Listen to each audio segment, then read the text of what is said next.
William Balayo Jr. Oh, ganun din tayo. Makati Eagles Club tayo, sila Makati Eagles Club TFOEPE Incorporated. Ibang grupo yun. Ibang grupo tayo. May damit ba yan? Okay? Nonetheless, gusto ko lang pong ipaalala yung konsepto po ng once an eagle, always an eagle.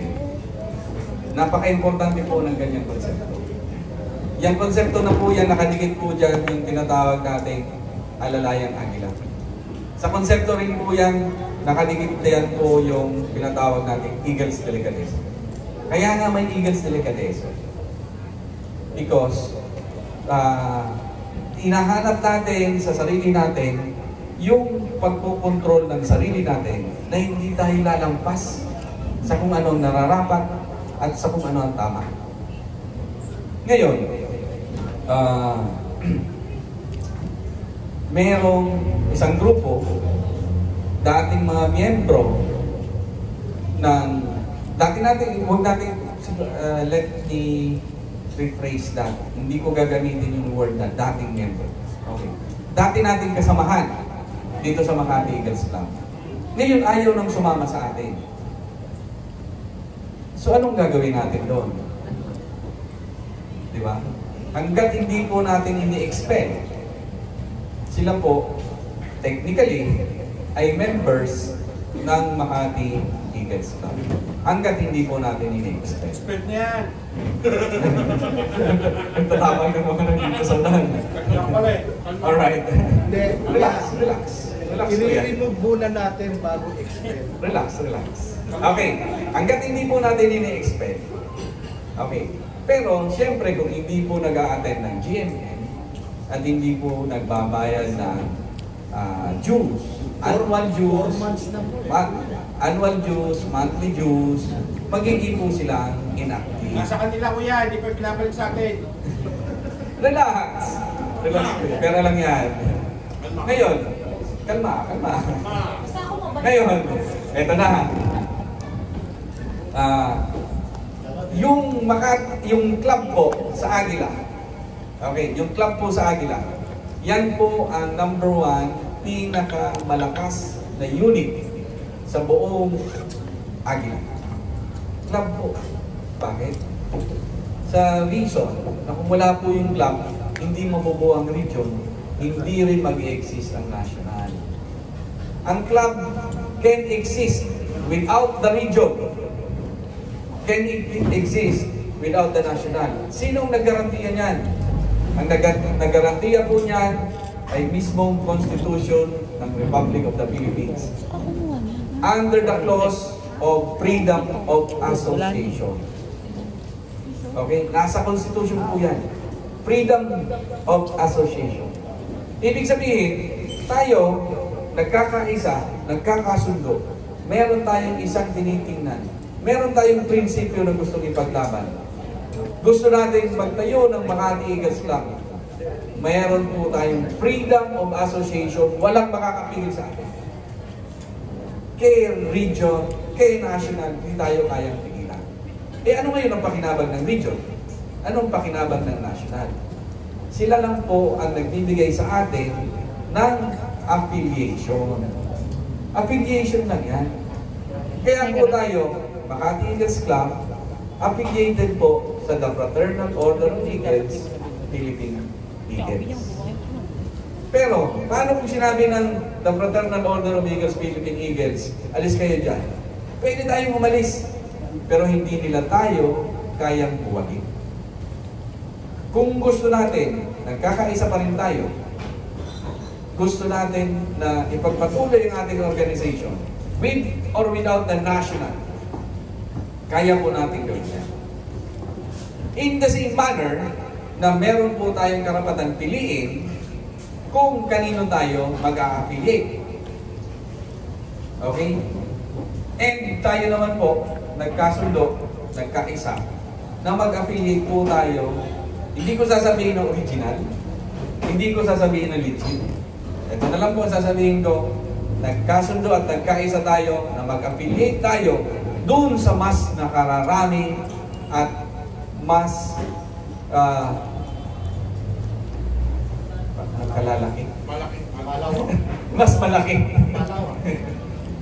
Doon sa mas nakararami. Okay. Gaano po kadami? More than 3,000 clubs. More than 350 videos. Ganun po kadami. Doon po tayo kasali. Okay?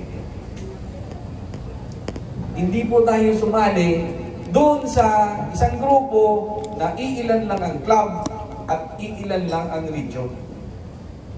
Na tipong pag nagda-National Assembly sila, ang pinapakita lang po sa picture, yung presidential table. Tsaka yung mga nakatalikod. Oo. Ito po ang masasabihin ko sa inyo. Ito yung isang problema namin nung nag-National Assembly nung isang araw. Diyan po sa tent, diyan sa Las Piñas. 3,000 plus clubs. 350 plus regions. Okay. Ang nag-attend po, ang expected attendees, 2,500. Ang nag-attend po, 4,000. Wow. Ganun kadami. Ito masakit. Ang nagbayad po ng lunch, ay may 2,000 lang. Pero ang kumain, 4,000. Kaya po nagkulang. Ngayon, yung Comelec pa po ang nagpabili ng 300 na Jollibee at 200 na KFC. Sino po ang nagbayad nun? Pinaluwalan ni Kuya Zen yung 47,000 pesos. Eventually po, nire-reimburse ko si Kuya Zen. So eventually po, ang nagbayad po ay ang Comelec.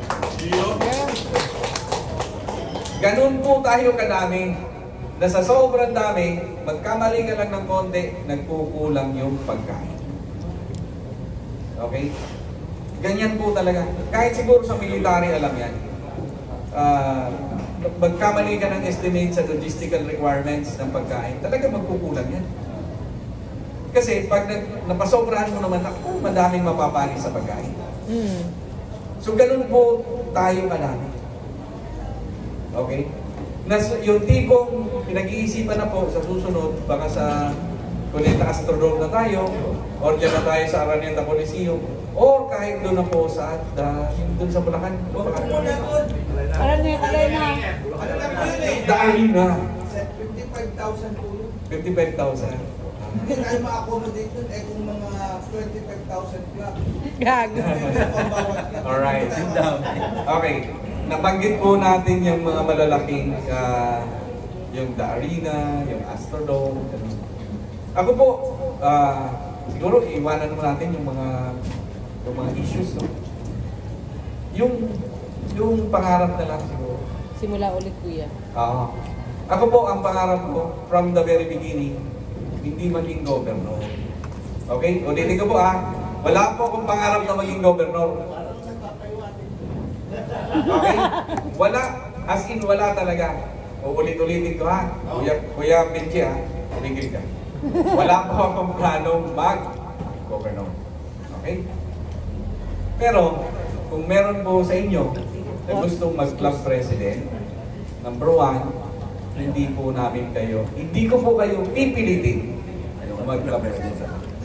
Na magtayo ng sarili ninyong club at maging club president. Hindi ko po kayo pipilitin. Pero, kung kailangan nyo na po ng suporta, ang Makati Eagles Club ay ready and willing na mag-support po sa inyo. Hindi rin kayo pipigilan. Okay? Under the principle of freedom of association. Okay? Pero kung ako po ang inyong tatanungin, ang gusto ko po talagang mangyari, yung Makati Eagles Club ay magkaroon ng maraming miyembro. 5,000 members. Siguro magsimula po tayo sa 50. May 50 na tayo, ano? Sobra na, kuya. Mahigit. Kuya. Okay. Tama yung kabila, 200. Huwag mo nang isama. 100 guys, from 100. Uy, kumain na nga kayo. Pinabawasan pa. From 9. Okay. So siguro, sabihin na natin, estimate natin more or less meron tayong 100 active members. Yes. Now, how Sige, about parang targetin sabi ko. natin yung 500 members? No? active members, 500 active members. Puro miyembro ng Makati Eagles Club. Bakit maganda yung gano'n? Eh, napakaganda po na maraming members kasi pag nag-pass lahat,